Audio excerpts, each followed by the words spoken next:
Meus queridos irmãos, chegamos ao final de mais um ano, né? Praticamente, um ano eclesiástico, que nós encerramos hoje, e também do nosso ano, né, do nosso calendário nacional, que amanhã a gente tem o nosso último dia.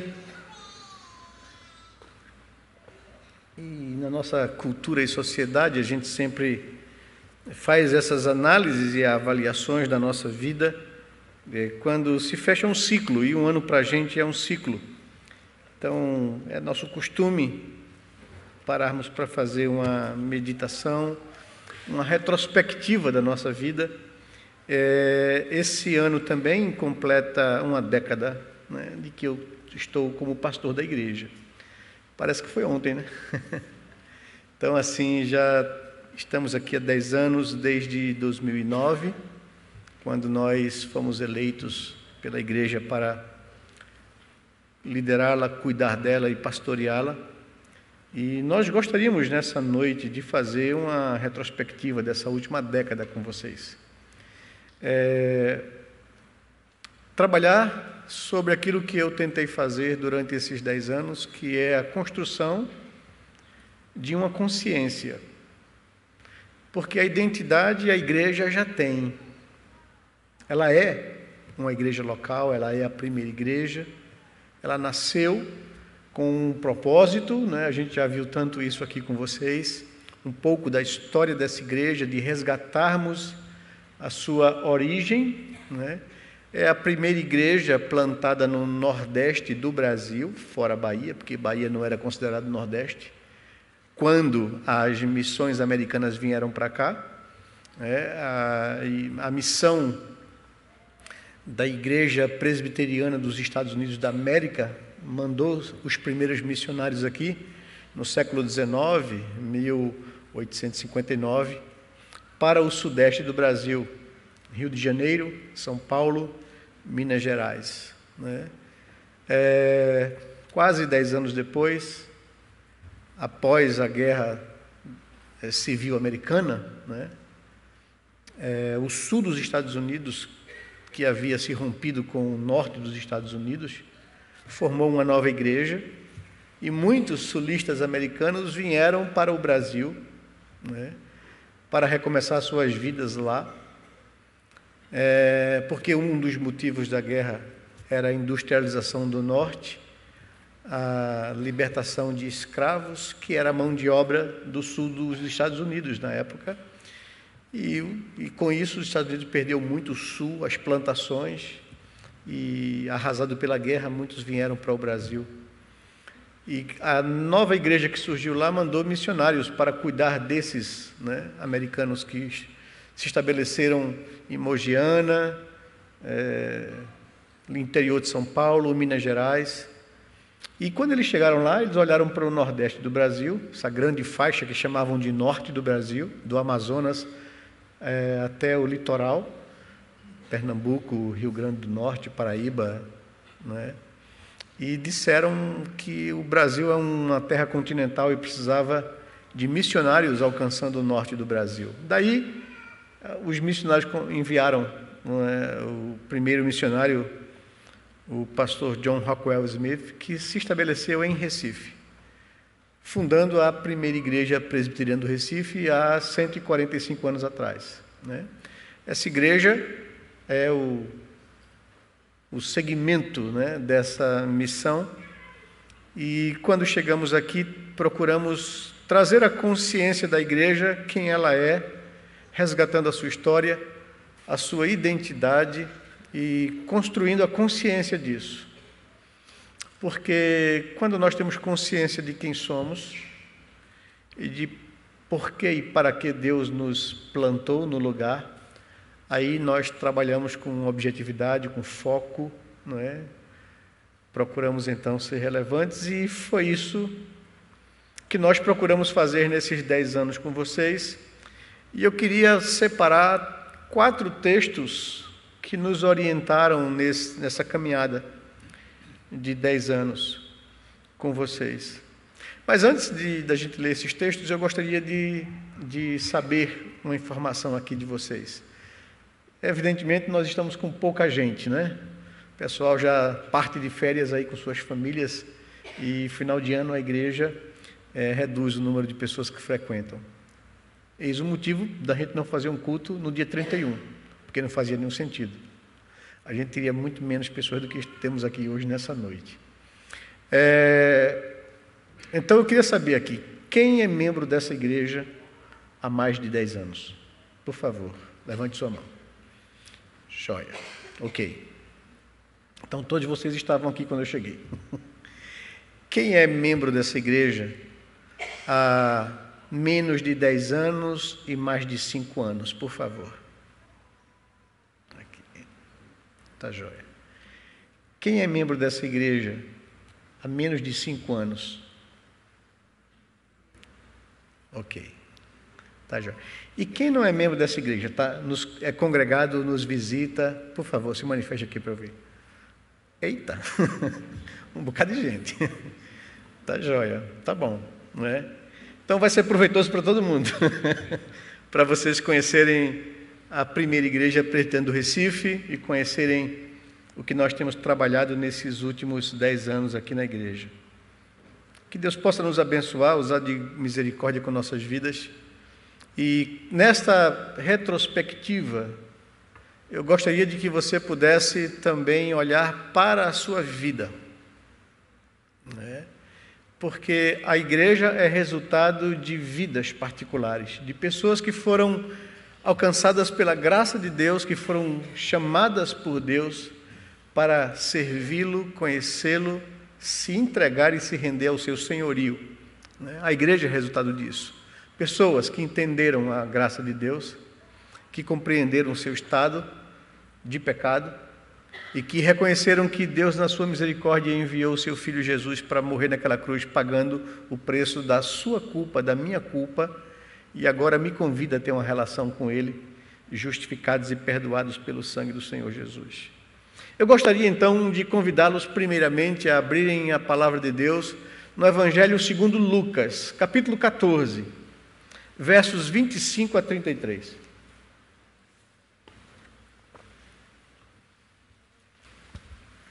Vamos começar por esse texto, a fazer a nossa retrospectiva. Evangelho segundo Lucas, capítulo 14, verso 25 a 33.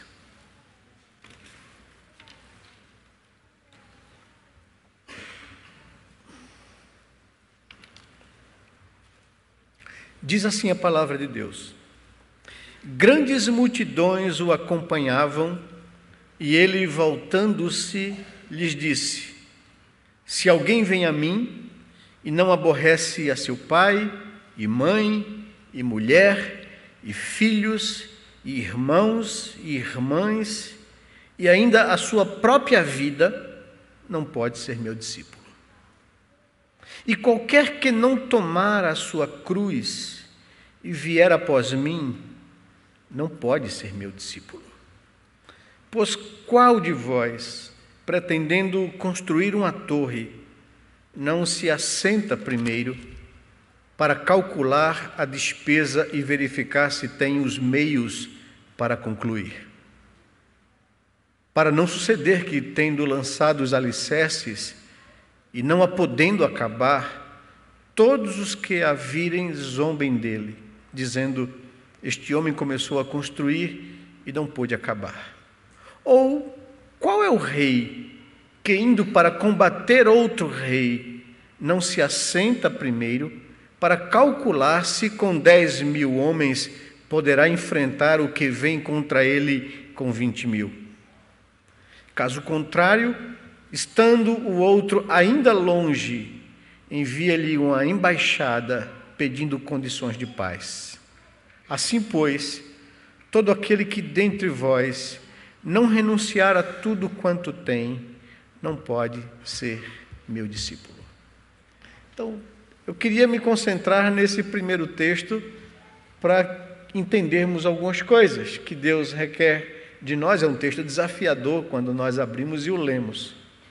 Nesse texto de Lucas capítulo 14, Jesus está advertindo: seus ouvintes que queriam segui-lo, as multidões que vinham ouvi-lo, que antes de qualquer decisão, eles precisam parar e calcular o preço de segui-lo. É isso que ele está pondo diante das pessoas. Havia um preço, e há um preço em seguir Jesus. Havia riscos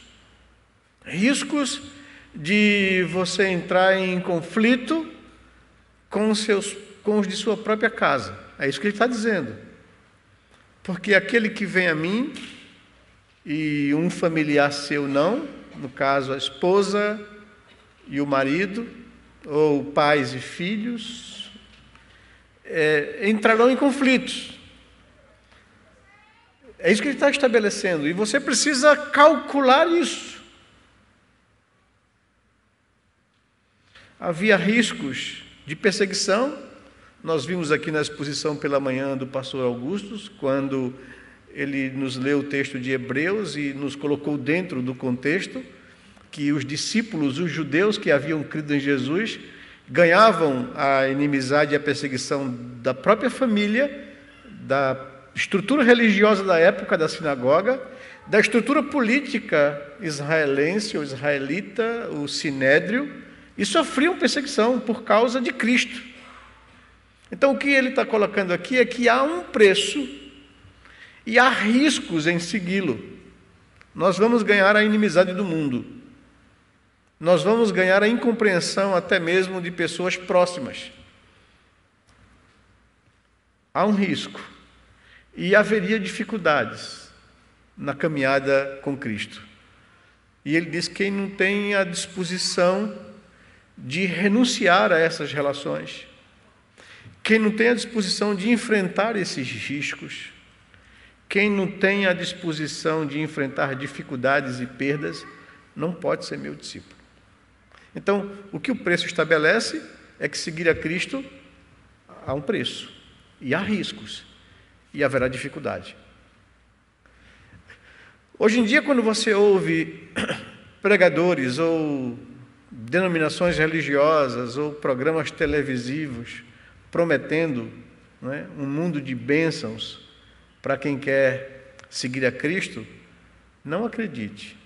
É mentira, é falso, não é bíblico.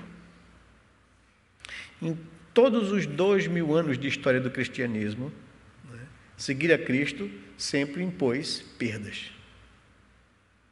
Então, ele está afirmando isso, e uma das coisas que nós procuramos estabelecer com vocês aqui, durante esse período, à frente da igreja, pastoreando e liderando a igreja, é que seguir a Cristo pressupõe essas dificuldades, né?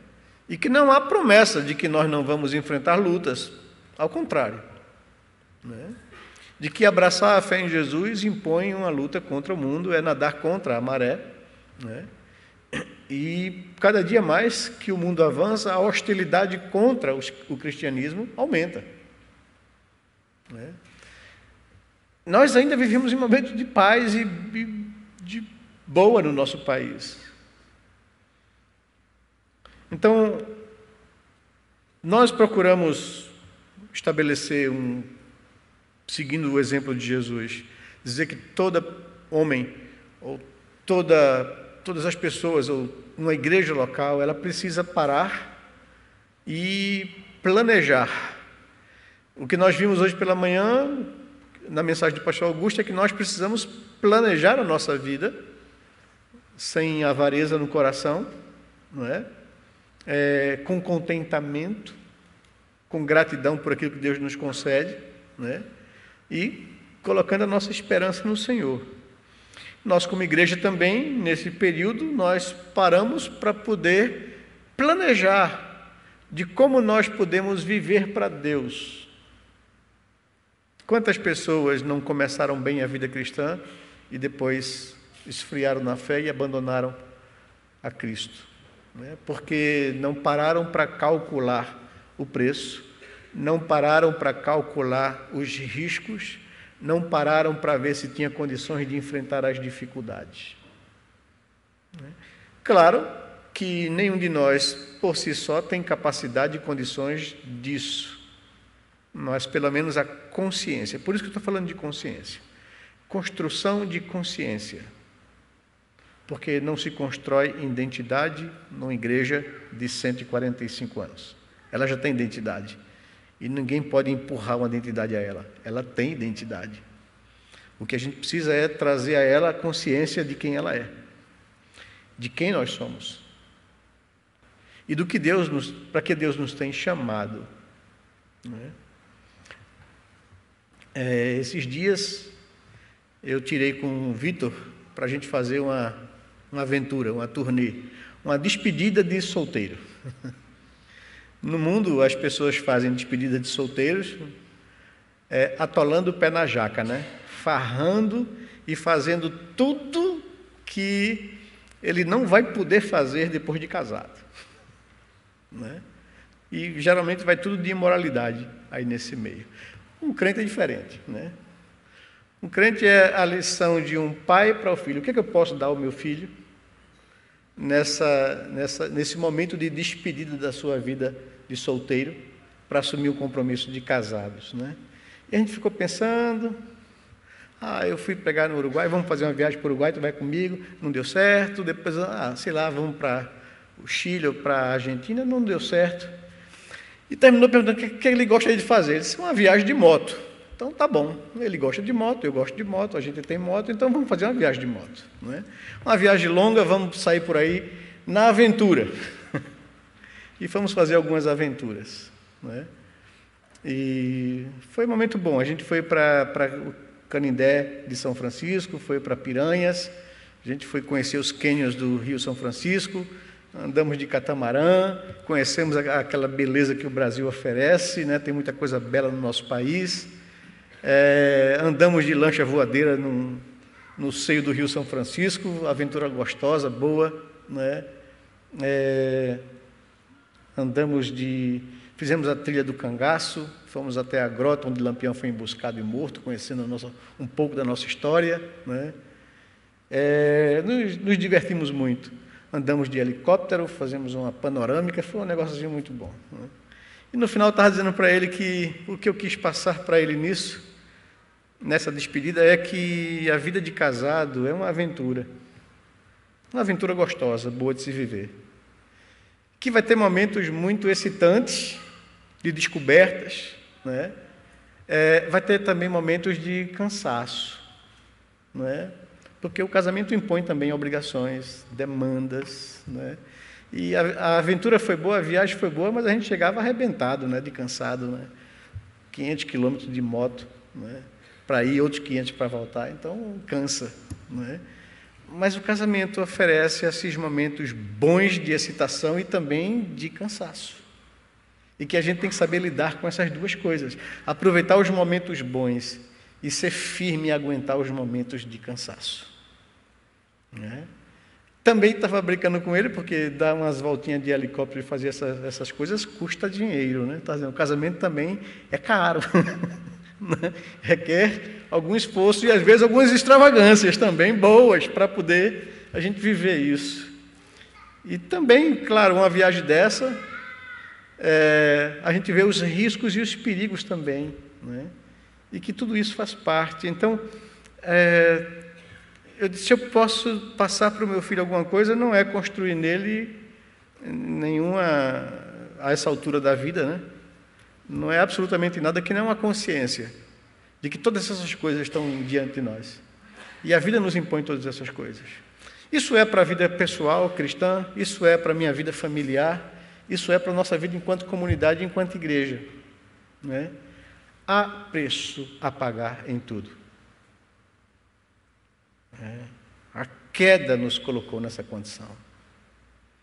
E por isso nós temos que construir essa consciência de calcular, de analisar o preço de seguir a Cristo. E seguir a Cristo é uma das melhores aventuras que o ser humano pode viver. Certa vez eu li um livreto intitulado Seguir a Cristo é o mais fascinante projeto de vida. E de fato, né? Mas impõe riscos, há um preço a pagar, e a gente enfrenta dificuldades. Mas em tudo isso, o Senhor nos diz que eu deixo-vos a minha paz vos dou, não a dou como o mundo a dá. Então vale a pena a gente viver a vida para Cristo, e fora dele a vida não tem qualquer sentido ou significado, né? Quando nós já pregamos, eu estou fazendo uma avaliação de textos que nós já pregamos para vocês aqui. Quando nós pregamos sobre Lucas aqui com vocês, eu lembro-me que aproximadamente 2 anos atrás, quando fui reeleito para o meu 3º mandato aqui com vocês, eu afirmava que a igreja precisa pensar, nós precisamos planejar a nossa vida como indivíduo, como família e como comunidade. E que a igreja precisa pensar lá na frente, para onde ela está dirigindo. Primeiro, a sua identidade. Segundo, a sua missão. Terceiro, como é que ela vai executar isso para a glória de Deus. E nós precisamos, enquanto igreja, pensar, ter foco, né, para não nos perdermos no caminho, porque esse é o risco de muitas comunidades, que não tem foco, não sabe para onde ir, não sabe quem é e não sabe qual foi de fato a missão que lhe foi confiada, e por isso ela se perde no caminho. A gente observou que nós cremos e seguimos um Deus que é um Deus que planeja, é um Deus que executa o seu plano e é um Deus que avalia a execução. Nós vemos isso claramente na criação, quando a triunidade divina se reúne para criar. Não é? A Bíblia diz, e nós vimos aqui no último domingo, quando agradecemos a Deus pelo nascimento de Jesus e expomos João capítulo 1, nos versos primeiros, dizendo que Jesus foi o Criador, juntamente com o Pai e com o Espírito, que Ele é o arquiteto do universo, que o mundo foi planejado por Deus, a criação foi planejada por Deus, e cada dia da execução desse planejamento Ele avaliava, viu Deus o que fizera, e esse que era bom. E até o último dia da criação, o 6º dia, quando Ele criou o ser humano e colocou no ser humano a sua imagem e semelhança, e deu ao homem a ordem de manifestar ou de espelhar a glória de Deus, dominando a criação, Deus viu que havia alguma coisa que não estava muito bom. E então Ele disse, vou criar uma auxiliadora para ajudá-lo a cumprir a missão que eu lhe confiei. Então é um Deus que planeja, é um Deus que executa e é um Deus que avalia. E sempre foi assim. E quando o homem caiu, porque Deus havia dado ao homem essa autonomia de escolha, e quando ele escolheu o mal e estragou a sua própria existência e de toda a criação, Deus havia planejado a redenção. E enviou seu Filho, nascido como homem, encarnado, para morrer naquela cruz pagando o preço. Tudo isso está dentro de um planejamento de um Deus soberano, criador e redentor. E nós somos o espelho desse Deus. Nós temos em nós a sua imago Dei. E nós vivemos para a glória do seu nome. O pecado estragou isso, ele nos redimiu para nos trazer de volta a isso. E eu preciso, então, ser uma pessoa que planeja, que realiza e que analisa e também, por fim, que contempla a criação, a vida. É o Deus que redimiu, é o Deus que nos entregou e nos chamou para participar da sua missão. Foi isso que nós vimos em Lucas capítulo 14, verso 25, tentando trazer à igreja a consciência de que nós não queremos nenhuma pessoa fazendo parte desse corpo que tenha qualquer uma outra ideia que não seja aquilo que a Bíblia nos diz. Ser cristão tem um preço. Não é o preço da sua salvação, porque isso já foi pago definitivamente na cruz. Não é nada que você possa fazer para merecer de Deus alguma coisa. É o preço de enfrentar um mundo hostil contra Deus. E ter consciência de que eu sou dele e que eu já estou perdoado e redimido e que eu vou viver a minha vida para glorificar o seu nome, custe o que custar. Como vimos hoje também pela manhã. O segundo texto que nós trabalhamos muito com vocês, e aqui trabalhou até, que eu acho que se eu pedir para ninguém nem abrir a Bíblia e só ler esse texto, vocês vão sabê-lo, né? que é 1 Pedro capítulo 2, verso 9, né?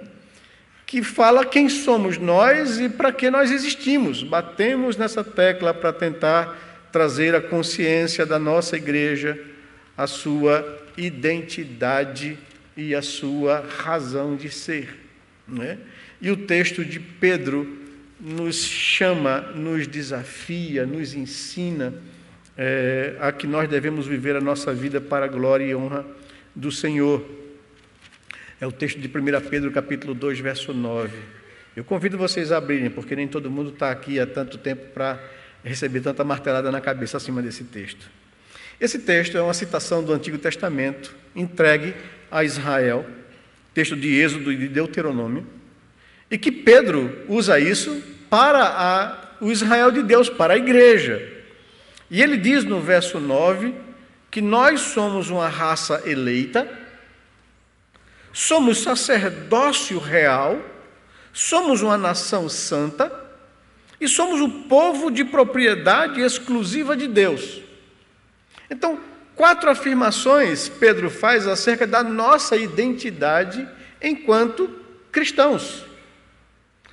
Nós somos uma raça eleita. Ninguém de nós veio a Cristo porque um dia bateu no seu coração uma vontade de querer Cristo. Não. A Bíblia nos ensina que todos nós estávamos mortos em delitos e pecados.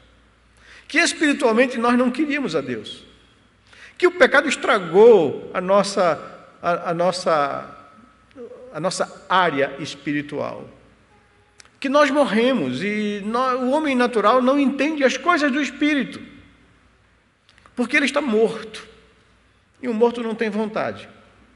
Então, qualquer pessoa que vem a Cristo, vem por causa de uma ação especial, extraordinária, do Espírito Santo de Deus, que traz essa pessoa à vida espiritual. Chamamos isso de novo nascimento, a Escritura chama isso de novo nascimento, ou de regeneração.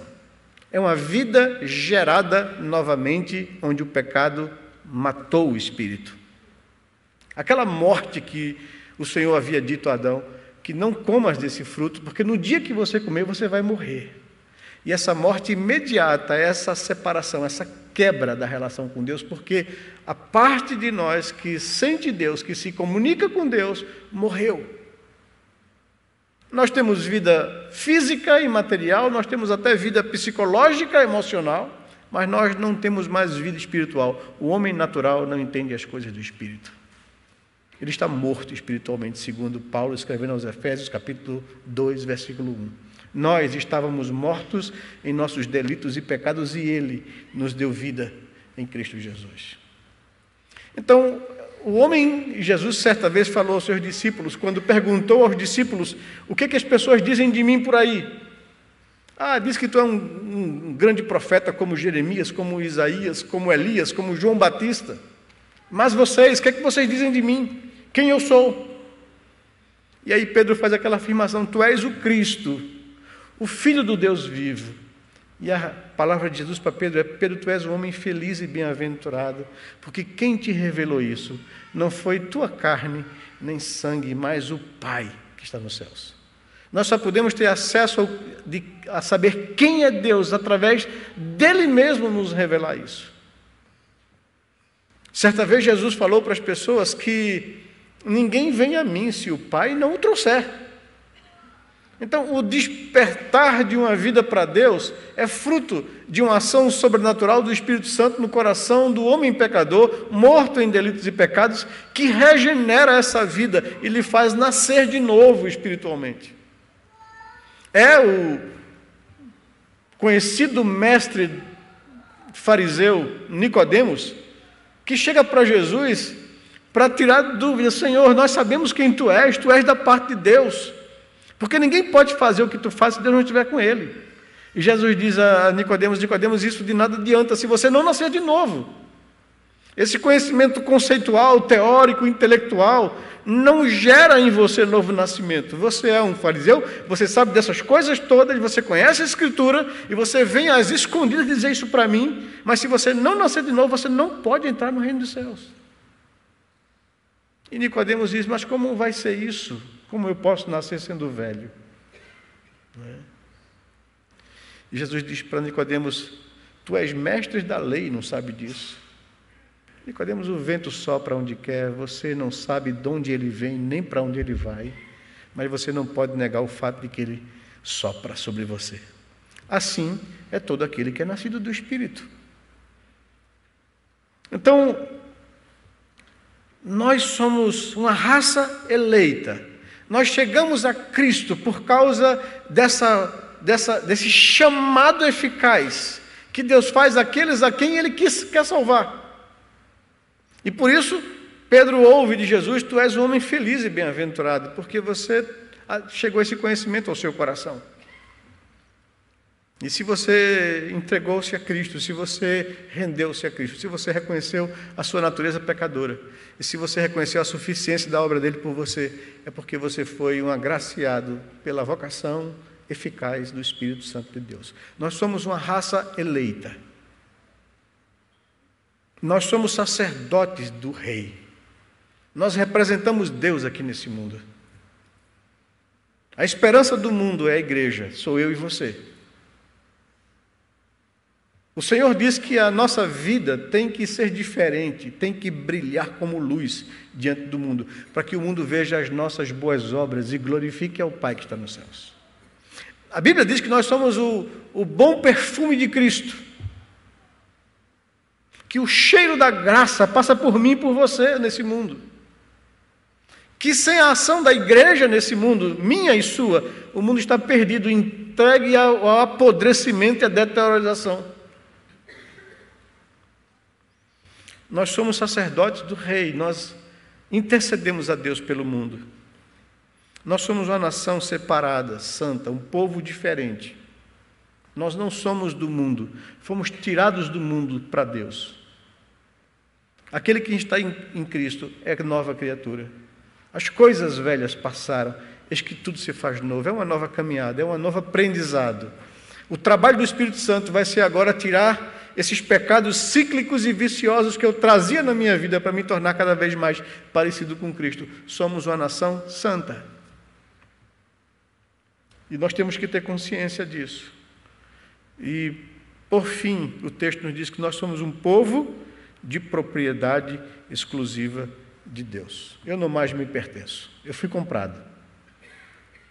Eu não posso fazer da minha vida o que eu quero. Eu fui resgatado, conquistado e comprado para fazer a vontade de Deus e não mais a minha vontade. Sou uma propriedade exclusiva de Deus. E o texto nos diz que tudo isso, nós fomos transformados em tudo isso com um fim de proclamar as virtudes daquele que nos chamou das trevas para a sua maravilhosa luz. Essa é a nossa missão, essa é a razão de nós existirmos. Como pessoas individuais, como famílias e como igreja. Existimos para esse fim. E nós não podemos nos encontrar fazendo outra coisa que não vivendo para cumprir o propósito pelo qual nós fomos salvos. Então, trazer essa consciência à igreja foi o nosso trabalho. Para podermos viver a nossa vida para isso. Porque antes, e essa foi a decisão de Adão, nós preferimos viver para nós mesmos e viramos as costas para Deus. Nós dissemos a Deus lá em Adão que nós não queríamos viver para Ele, queríamos viver para nós mesmos. E essa é a natureza do pecado em nós, os seres humanos.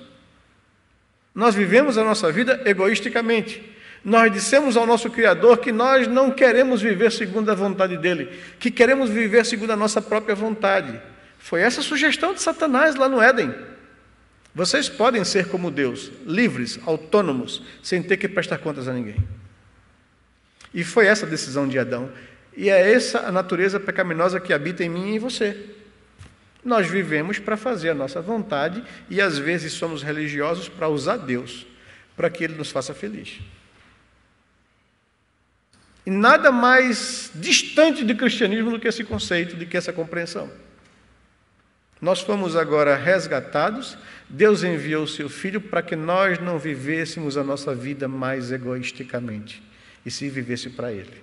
Por isso Ele disse quem quer ser meu discípulo, negue-se a si mesmo, ou seja, negue essa natureza egoísta de viver para si. Tome a cruz, porque há um preço e há um risco, e siga-me. Seguir a Cristo é viver para fazer a vontade dele. E o cristianismo é isso. Não é uma religião para aliviar nossa consciência culpada de pecados. Cristianismo é uma proposta de vida, de nós negarmos essa rebelião que há no coração humano, herdada dos nossos primeiros pais, e dizer não para nós mesmos e sim para Deus. Viver por fé é desconfiar das suas intenções. De um coração, segundo a palavra de Deus nos diz, por boca do profeta Jeremias, é enganoso e demasiadamente perverso, que nós nem conhecemos a capacidade que há no nosso coração de pecar. Negue-se a si mesmo. Negue essa natureza e viva a sua vida para Deus. É o que o texto nos diz. E viver para proclamar ao mundo as virtudes daquele que nos tirou das trevas e nos chamou à sua maravilhosa luz. Mas um terceiro texto que eu gostaria de convidá-los é 2 Coríntios capítulo 5, que também trabalha essa questão da nossa consciência, da nossa identidade, quem somos, da missão que nos foi confiada, da nossa mensagem que devemos anunciar ao mundo e do cuidado com a nossa vida. 2 Coríntios capítulo 5, verso 18.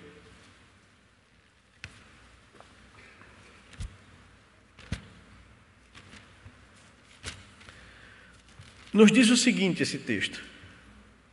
Ele está falando acerca do ministério da reconciliação, do que Deus propôs para resgatar o homem da morte e da condenação. Ele diz que tudo, no que diz respeito à salvação, provém de Deus, que nos reconciliou consigo mesmo por meio de Cristo e nos deu o ministério da reconciliação, a saber, que Deus estava em Cristo, reconciliando consigo o mundo, não imputando aos homens as suas transgressões, e nos confiou a palavra da reconciliação, de sorte que somos embaixadores em nome de Cristo, como se Deus exortasse por nosso intermédio. Em nome de Cristo, pois, rogamos que vos reconcilieis com Deus. Aquele que não conheceu o pecado, ele o fez pecado por nós, para que nele fôssemos feitos justiça de Deus. E nós, na qualidade de cooperadores com ele, também vos exortamos a que não recebais em vão a graça de Deus, porque ele diz: eu te ouvi no tempo da oportunidade e te socorri no dia da salvação. Eis agora o tempo sobremodo oportuno, eis agora o dia da salvação, não dando nós nenhum motivo de escândalo em coisa alguma, para que o ministério não seja censurado.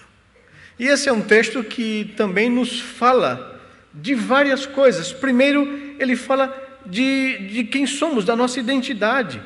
O texto diz: somos ministros da reconciliação. O texto diz que somos embaixadores em nome de Cristo. O texto diz que somos cooperadores dele e com ele. Então, o que nós somos enquanto indivíduos cristãos, enquanto famílias? Quando se constrói uma família pensando no propósito pelo qual Deus uniu homem e mulher, para que a gente cumpra a missão que Ele nos confiou, porque Deus viu que o homem só, ele não faz isso, ele não consegue. E quando a gente escolhe alguém para casar, a gente precisa procurar alguém para cumprir o propósito pelo qual Deus me chamou. E construir uma família para a glória desse Deus, para cumprir a missão que Ele quer de nós, termos consciência de quem somos, e aí, consequentemente, uma igreja, que é formada de famílias com essa consciência. Somos ministros da reconciliação, somos embaixadores de Cristo, somos cooperadores com Ele. E o texto continua. E qual é a nossa missão? A nossa missão, Deus nos confiou a palavra da reconciliação. Deus exorta o mundo através de nós. Nós devemos rogar ao mundo que se reconcilie com Deus. Nós devemos exortar ao mundo que não recebam em vão a graça de Deus. Está tudo isso no texto. Essa é a nossa missão. E qual é a mensagem de reconciliação que devemos levar ao mundo? Deus estava em Cristo, naquela cruz, reconciliando consigo o mundo. A cruz tem essa mensagem, tem esse significado. Ele fez cair sobre o seu Filho a nossa culpa, para nos reconciliar com Ele. A mensagem da reconciliação que devemos levar ao mundo também declara que naquela cruz, Ele, em Cristo, não estava imputando sobre nós as nossas transgressões. Ele imputou as nossas transgressões sobre o seu Filho. Cristo Jesus, aquele que não cometeu pecado, Ele o fez pecado por nós, para que nele fôssemos feito justiça de Deus. Essa é a mensagem que o Senhor nos entregou e que nós devemos levar ao mundo. Comunicar aos homens isso. Dizer aos homens que Deus propôs uma saída, que Deus mesmo pagou o preço pelo nosso resgate, Ele mesmo colocou sobre o seu Filho a condenação que era sobre nós e nos convida a reconciliar com Ele gratuitamente, que eu não preciso fazer absolutamente nada, que o que precisava ser feito Ele fez naquela cruz. Essa é a mensagem da reconciliação que o texto nos diz que nos foi confiada como ministros da reconciliação, como embaixadores em nome de Cristo, como colaboradores dele. Da mesma forma que Deus, quando criou o homem, chamou o homem para cooperar com ele na criação, dando nome aos animais. Na redenção, aqueles que foram redimidos, Deus chama para participar desse projeto que anjos desejaram, anelaram, mas que o Senhor confiou a mim e a você, aos reconciliados. Agora nós temos que levar essa palavra da reconciliação ao mundo. E por último, ele diz uma coisa, que nós temos que ter cuidado com a nossa própria vida. Porque mesmo regenerados, mesmo eleitos, mesmo sacerdotes do rei, mesmo uma nação separada, mesmo um povo de propriedade exclusiva de Deus, ainda carregamos essa natureza caída e pecaminosa em nós, que só será eliminada de fato quando nós morrermos e partirmos para o Senhor, ou quando o Senhor voltar para nos buscar. Então a morte para a gente não é o problema. A morte para o cristão, a morte física, chega até a ser solução. O que nos levava à condenação eterna, agora nos leva à plena redenção em Cristo Jesus. Então por isso nós não temos que temer a morte. Temos que viver para a glória de Deus e enfrentar o que tiver de ser enfrentado para a glória de Deus. Mas temos que ter cuidado com a nossa conduta, com a nossa vida, porque nós somos embaixadores de Deus, nós representamos Deus nesse mundo e carregamos em nós uma natureza caída e pecaminosa. O diabo não pode colocar a mão naquilo que somos. Somos salvos em Cristo Jesus. Isso não se desfaz. Pecado nenhum que eu ou você cometa quebra o que somos, mas pode estragar a nossa vida, pode trazer sofrimento a outros, pode manchar o ministério da reconciliação. Então, por isso, o texto no verso 3 do capítulo 6 de 2 Coríntios termina assim: não dando nós nenhum motivo de escândalo em coisa alguma, para que o ministério da reconciliação não seja censurado. Porque o diabo faz demais isso. Ele arma situações para mim e para você, para que a gente incorra em pecado, para que ele censure o Evangelho, para que ele desacredite a mensagem que nós pregamos ao mundo, para que ele de alguma forma traga escândalo ao ministério da reconciliação. Cuidado com isso.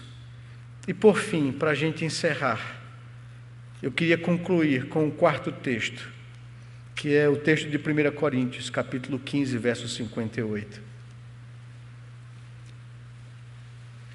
Nosso chamado a um preço, e temos que ter a consciência da vida cristã, do que ela representa e significa.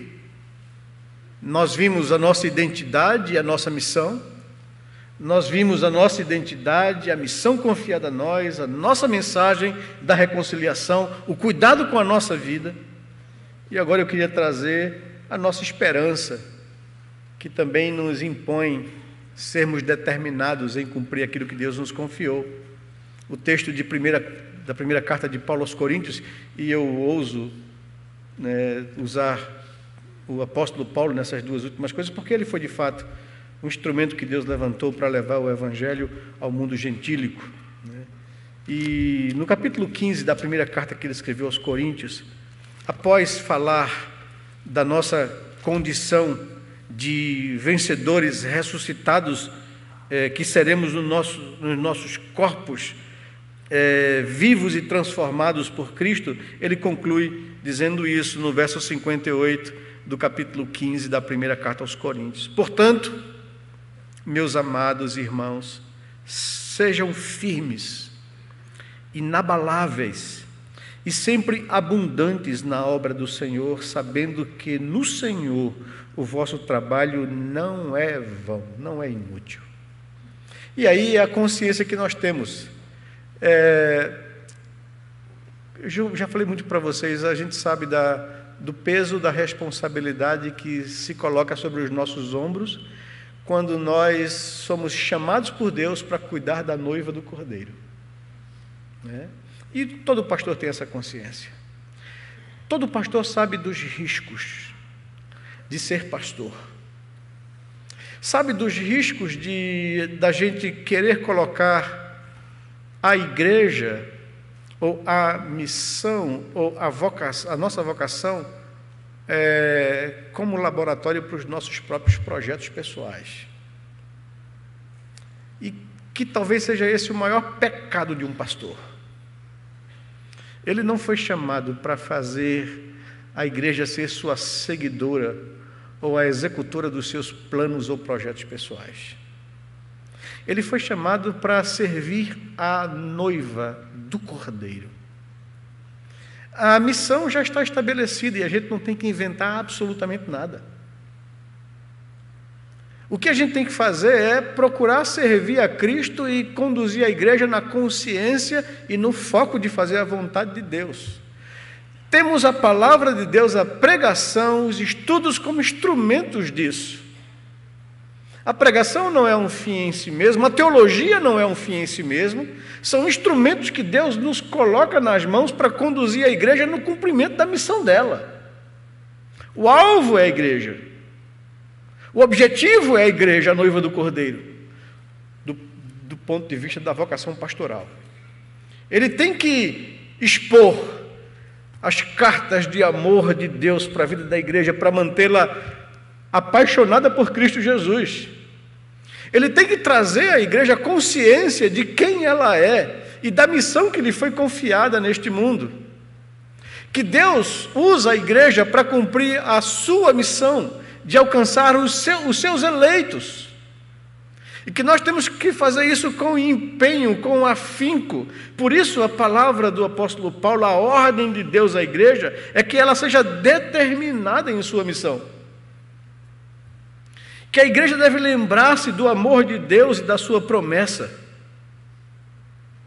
É interessante como os imperativos, as ordens, o que fazer por Cristo, fluem de verbos indicativos. O que é verdade para nós em Cristo Jesus é o que nos estimula a fazer as coisas para Deus.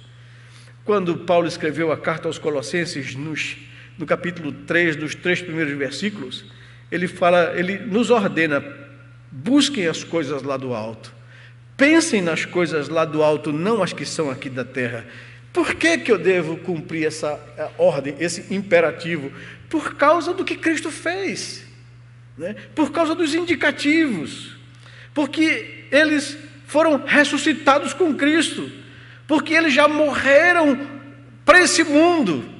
Por isso, busquem as coisas lá do alto, pensem nas coisas lá do alto. Quando Paulo escreve a carta aos Efésios, os 3 primeiros capítulos, eles se ocupam ele se ocupa em lembrar a igreja quem ela é em Cristo Jesus. Nos 3 últimos capítulos, então, ele a desafia a realizar na prática o Evangelho em suas vidas. É sempre assim. Por que eu tenho que fazer isso? Porque Cristo me proporcionou essas coisas. E aqui, no capítulo 15, no verso 58, a ordem é essa: seja firme, seja constante e seja atuante. A igreja precisa permanecer firme, constante e atuante. Por quê? Porque somos amados em Cristo diante do Pai. Porque somos amados por Deus. Ele tem prazer em nós por causa da obra de Cristo. E por quê? Porque nele o nosso trabalho não será inútil. Essa é a nossa confiança. O nosso trabalho enquanto igreja tem um impacto que durará para sempre. Isso não é por causa de mim ou de você. Isso não ocorre por causa de nós, ou dos nossos esforços, ou da nossa habilidade, ou dos nossos planejamentos, mas porque o nosso trabalho é realizado no Senhor. E essa consciência que um pastor e uma igreja tem que ter. O que me motiva a consagrar a minha vida a Deus? O que me motiva a pastorear a igreja de Deus? O que me motiva a viver? O que me motiva a acordar todos os dias? O que me motiva a buscar uma pessoa para que eu divida a minha vida com ela? O que me motiva a criar os meus filhos? O que me motiva a trabalhar? O que me motiva na vida? São perguntas que nós precisamos ter respostas em nossa mente. No Senhor, o nosso trabalho não é vão, não será inútil. E por isso nós confiamos de fato. E por isso nós nos mantemos firmes, nos mantemos constantes e queremos permanecer atuantes na obra do Senhor. E dizemos para vocês, nós precisamos e desejamos e queremos ser uma igreja relevante. Porque não vale a pena ser uma igreja medíocre. Porque não vale a pena só nos reunirmos aqui para cantar alguns hinos e para ouvir uma pregação. Não é isso o cristianismo. Precisamos sair daqui e viver o cristianismo lá fora. As pessoas precisam ver em nós a diferença. Elas precisam ser atraídas pela nossa vida a Cristo Jesus. Para que quando a gente falar, temos o direito de ser ouvido pelas pessoas. Foi Deus quem fez surgir você, quem te trouxe à existência. E você não existe por acaso.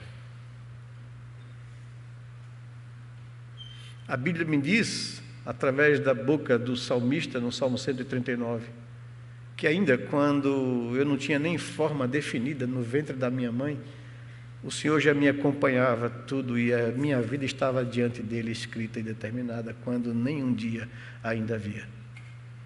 Nós não somos frutos de um acaso, de uma explosão cósmica, da evolução de um ser unicelular. Nós não somos frutos de uma evolução de um primata. Nós fomos criados à imagem de Deus e criados com um propósito.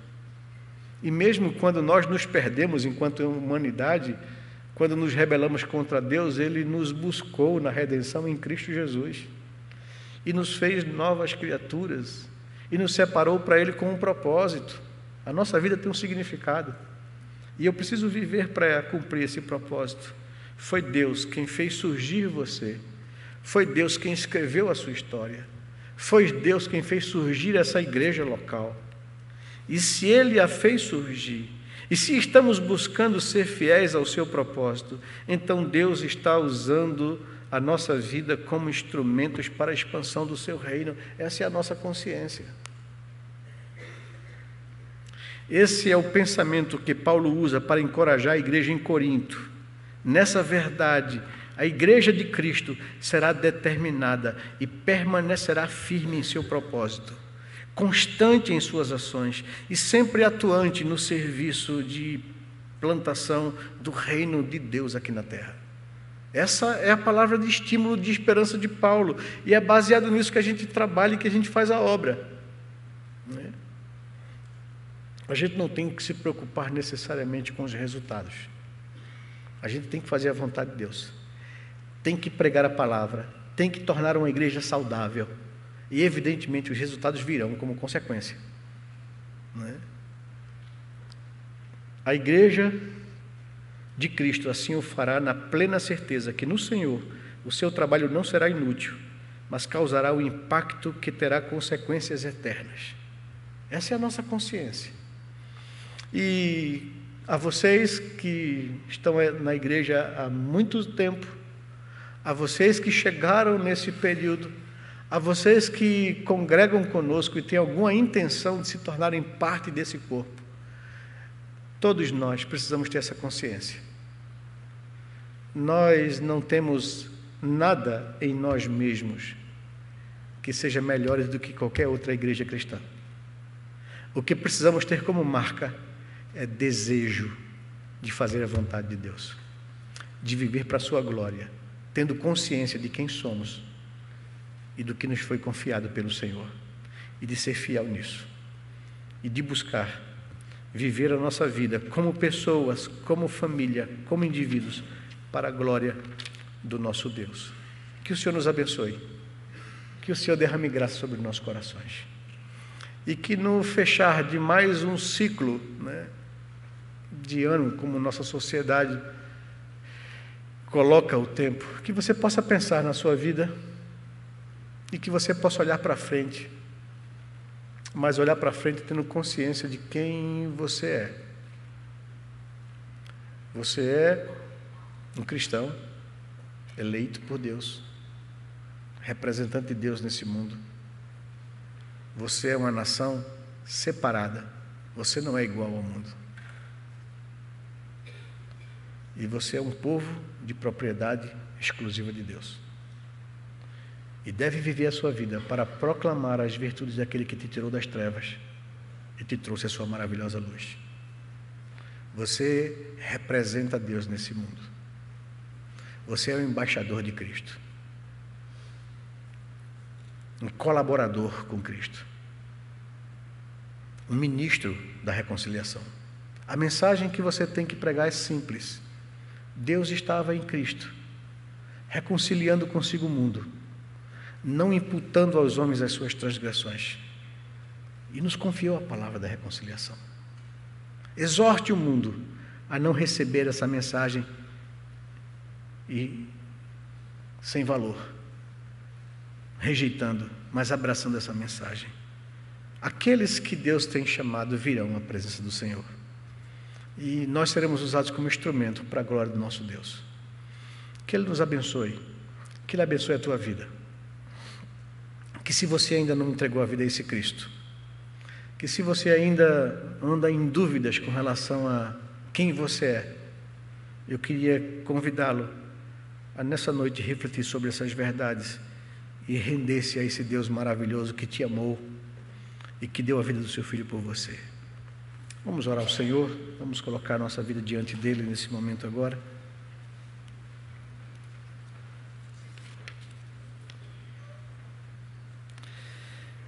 Fale com seu Deus no íntimo do seu coração.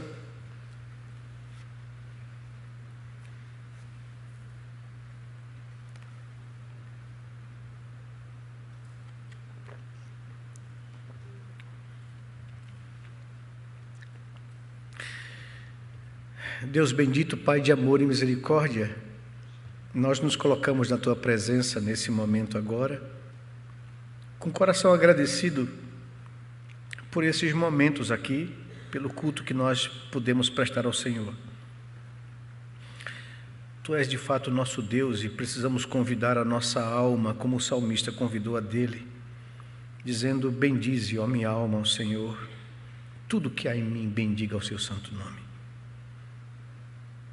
Pois o Senhor tem usado de tão grande misericórdia com nossas vidas. O Senhor nos tem atraído à Tua presença. Nós não estamos aqui por acaso nessa noite. Nós viemos aqui para Te adorar. Talvez haja pessoas aqui entre nós que vieram aqui talvez não com essa consciência, mas ao estar aqui se depararam com esse Deus e com essa palavra. Ó Senhor, é o Teu Espírito quem pode nos conduzir à Tua presença, é Ele quem pode gerar em nós vida novamente, é Ele quem pode nos convencer do nosso estado de pecado, culpa e de condenação. É Ele quem pode nos apontar a suficiência da obra de Cristo naquela cruz, para saber que a morte dele significou o preço pago pela nossa salvação e resgate, e que aquela obra na cruz é suficiente para nos perdoar e nos purificar de toda a nossa injustiça. E a porta do convite está aberta da reconciliação. Queremos nos achegar ao Senhor e viver a nossa vida para a Tua glória, Senhor. Nós não queremos viver uma vida religiosa, usando a religião, o Senhor, para que o Senhor nos ajude a fazer a nossa vontade.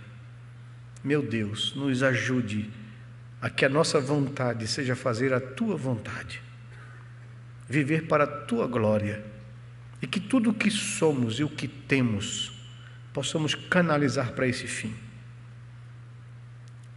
Perdoa-nos quando vivemos uma vida egoísta, nos preocupando com o nosso próprio futuro, nos preocupando com o acúmulo de bens que possam nos trazer garantias futuras de vida. Ó Senhor Deus, coloca a nossa confiança tão somente em Ti, e que aquilo que nós agareamos como um fruto do nosso trabalho possa ser dedicado e consagrado ao Senhor, para a glória do Teu nome. Nós pedimos assim, Pai amado, nos dê essa consciência enquanto indivíduos, enquanto famílias, enquanto igreja. Queremos ser, de fato, a noiva do Cordeiro que vive para a glória do seu noivo. Queremos ser, de fato, uma igreja relevante, focada, firme, abundante, atuante e ativa na Tua obra. Queremos ser usados como instrumento em Tuas mãos para a glória do Teu nome. Queremos que o Senhor nos ensine a nos escondermos atrás da cruz de Jesus e vivemos a nossa vida para a Tua glória. Abençoa, Senhor Deus, cada pessoa aqui presente nessa noite. Tu conheces cada coração e cada vida aqui presente. Tu conheces os anseios, os conflitos, Tu conheces as necessidades. Fale a cada coração, Senhor, de acordo com a necessidade de cada vida aqui presente. Aqueles que precisam de santificação, que o Senhor os traga e os liberte de pecados, alivie culpas. Aqueles que precisam de salvação, que o Senhor os traga aos pés da cruz de Cristo Jesus. E quanto a todos nós, dê-nos, ó Senhor Deus, sair daqui com a consciência de que ouvimos a Tua palavra, ouvimos a Tua voz e colocamos a nossa vida no Teu altar para que o Senhor nos use para a Tua honra e glória. Nos dê, Senhor Deus, um coração agradecido pelo ano, pelas lições aprendidas. Nos dê, Senhor Deus, um firme propósito de viver o próximo ano e os anos que vêm pela frente para a Tua honra e glória. Guarda os nossos pés para não pecarmos contra o Senhor. Guarda os nossos olhos, o nosso coração, a nossa mente, para vivermos para a Tua honra e glória. Que sejamos firmes, constantes, inabaláveis na obra do Senhor, na certeza que no Senhor o nosso trabalho não será vão, mas cumprirá o propósito pelo qual o Senhor nos separou e nos chamou para a salvação. É em nome de Cristo que nós oramos a Ti com o coração agradecido, Senhor. Amém, Pai amado. Amém, amém.